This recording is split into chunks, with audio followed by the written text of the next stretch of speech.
Walk Two Moons, Chapter 34, Old Faithful. That next day was probably one of the best, and surely the worst, in Graham and Gramps' life. The whispers woke me early. It was the 6th day, and the next day was my mother's birthday. We had to get out of Wyoming and through Montana. Gramps was already up, but Graham was lying on the bed, staring at the ceiling. "Did you ever go to sleep?" I asked. "No," she said. "I didn't feel like sleeping. I can sleep later." She climbed out of bed. "Let's go see that Old Faithful. I've waited my whole entire life to see Old Faithful." "You sure got your heart set on that, don't you, you stubborn gooseberry?" said Gramps. "I sure do," said Graham. We parked the car and walked up a low hill.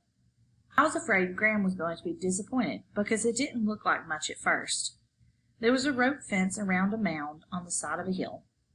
The ground was scrabbly dirt, and in the center of the rope enclosure, about 20 feet away, was a hole.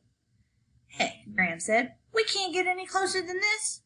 Gramps and I walked over to read a sign about Old Faithful. The park ranger rushed past us, yelling, "Ma'am! Ma'am!"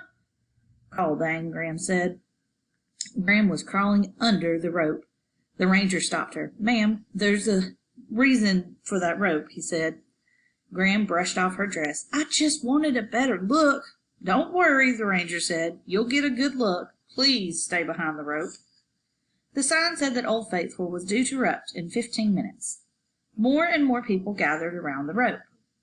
There were people of all ages, little babies crying, grannies sitting on folding stools, teenagers plugged into radio headsets, couples smooching. There were people speaking languages other than English. Next to us was a tour group of Italians. Across the way was a group of Germans.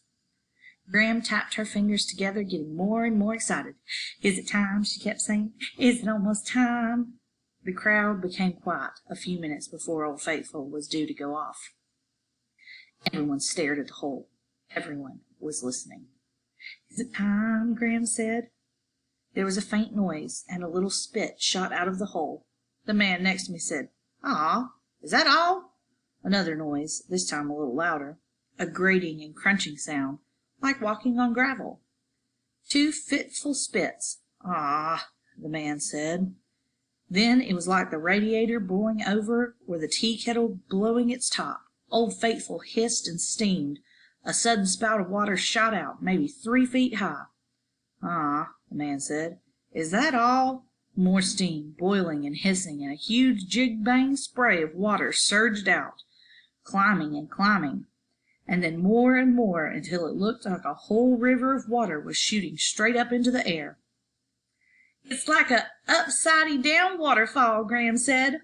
All the while there was a walloping hissing, and I could have sworn the ground rumbled and trembled underneath us. The warm mist blew towards us, and people started backing away.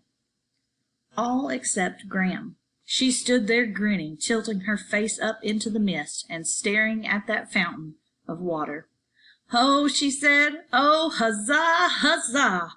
She shouted it into the air and noise. Gramps wasn't watching Old Faithful. He was watching Graham. He put his arm around her and hugged her. "You like this old geyser, don't you?" he said. "Oh," Graham said, "oh, yes, I do." The man next to me was staring open-mouthed at Old Faithful. "Lordy," he said. "Lordy, that's amazing." Gradually Old Faithful slowed down. We watched it undo itself and retreat into its hole. We stood there even after everyone else had drifted away. At last Graham sighed and said, "Okay, let's go." We were inside the car and about to leave when Graham started to cry.